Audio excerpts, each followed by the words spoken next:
Welcome to today's Explainer team. All right, we are opening up the consultant's playbook today for something that, honestly, feels like an absolute superpower when you get it right.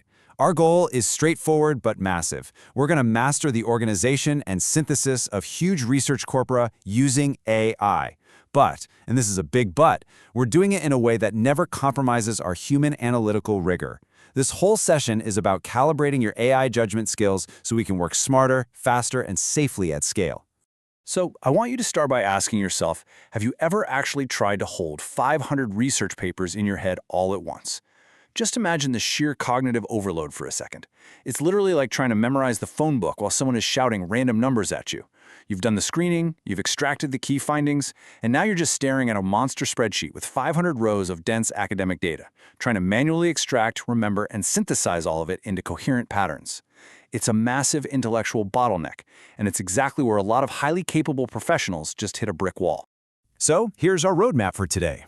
We're going to start with hitting the cognitive wall, then move into AI as the ultimate organizer, look at some real-world synthesis successes, walk through your AI-assisted workflow, and wrap up with avoiding common AI pitfalls.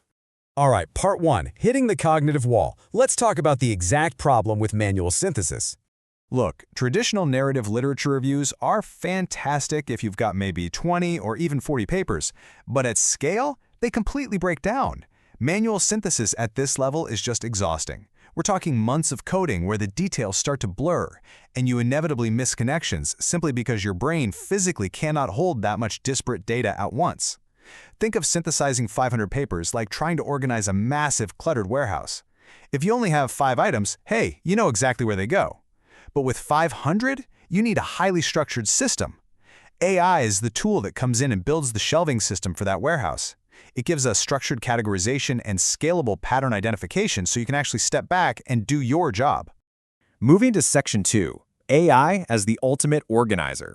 The mantra here is categorize, don't synthesize.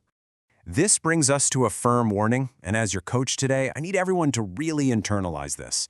AI won't do your synthesis for you, but it will help you see patterns faster and more comprehensively. True synthesis, identifying meaning, interpreting nuance, explaining contradictions, that requires intellectual judgment. That is and remains purely a human task. If you're asking AI to do your synthesis, you are flat out abandoning your analytical rigor. Full stop. So what can we confidently delegate to the machine?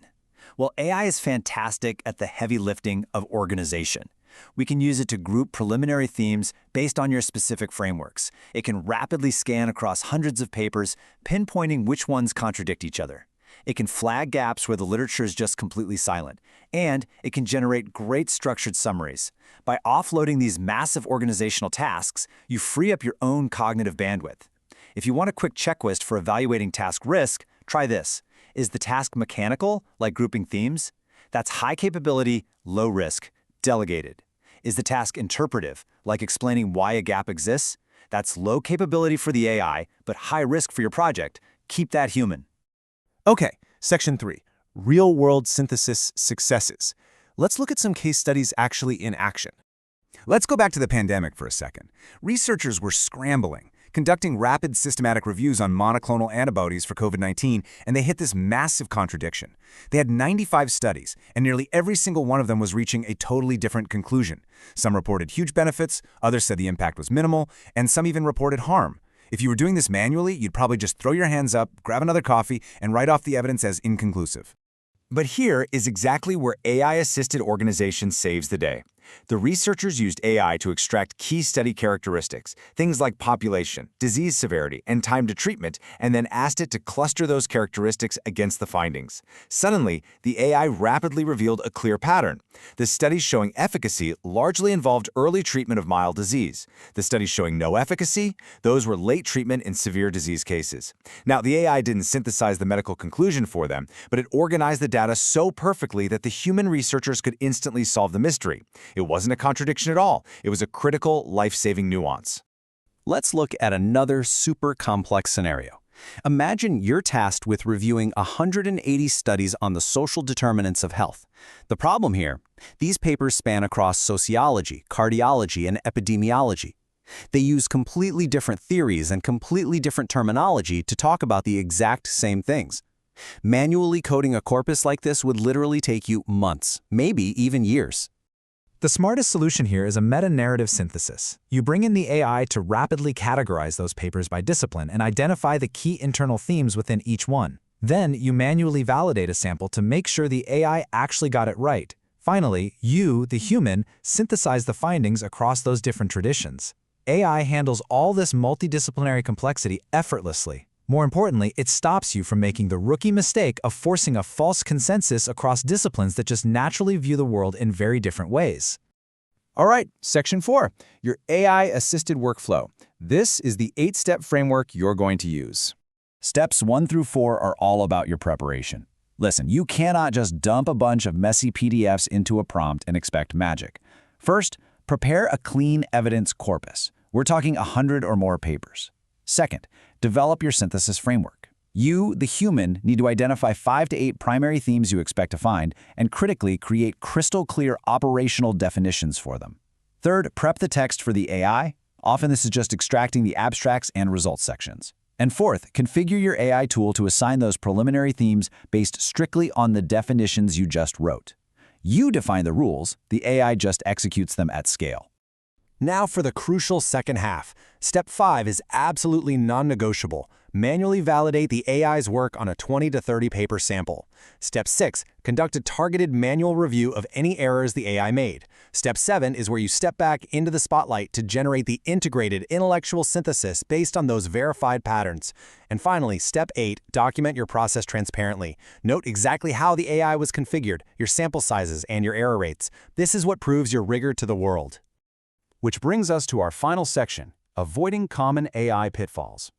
Let's talk risk management and calibration. Here is your absolute golden rule. When you run that manual validation sample of 20 to 30 papers, you are looking for a minimum agreement threshold of 80% between your human coding and the AI's coding. If the AI is correctly identifying your themes less than 80% of the time, you stop. Hard stop. You do not trust its full corpus categorizations. Instead, you investigate the errors, you refine your definitions, and you recalibrate. Never, ever accept AI coding blindly. Let's quickly run through the top risks of poor AI judgment. The biggest mistake, hands down, is accepting AI coding without validation. Remember, AI can hallucinate wildly. We've seen it generate completely fake citations that look entirely real, or even fabricate statistics just to forcefully connect two unrelated papers. It happens. Second is failing to document where the AI struggles. For example, maybe it totally misses the nuance in qualitative papers. Third, AI loves to oversimplify nuanced findings into simple, rigid categories. Do not let it do that. Keep track of those effect modifiers and complex variables. And lastly, never let AI force a false consensus by just ignoring contradictory outliers. I really want to hammer this point home. Contradictions require explanation, not erasure. When AI flags a study that bucks the trend, that is an engraved invitation for your human intellectual work. You don't just dismiss the data because it's messy, you dig into it. Is it a different methodology? Is it a different population context? Transparently explaining these differences is exactly where the true value of your synthesis lies. So, bringing it all together, this is what we call scalable synthesis. It's utilizing AI to manage the massive, exhausting coding burden of large corpora, while strictly, fiercely preserving our human interpretive rigor and transparent validation. This is the sweet spot. It perfectly balances the rapid organizational speed of modern tech with the intellectual judgment that makes us indispensable as researchers. I'm going to leave you with a final challenge today. Think about those piles of literature you've been actively dreading. What massive research corpus are you going to conquer next using this framework? Because you now have the consultant's playbook to calibrate your AI use, mitigate the risks, and synthesize like never before. Thanks so much for joining me on this explainer team, and I really can't wait to see the incredible insights you all uncover. Go get 'em.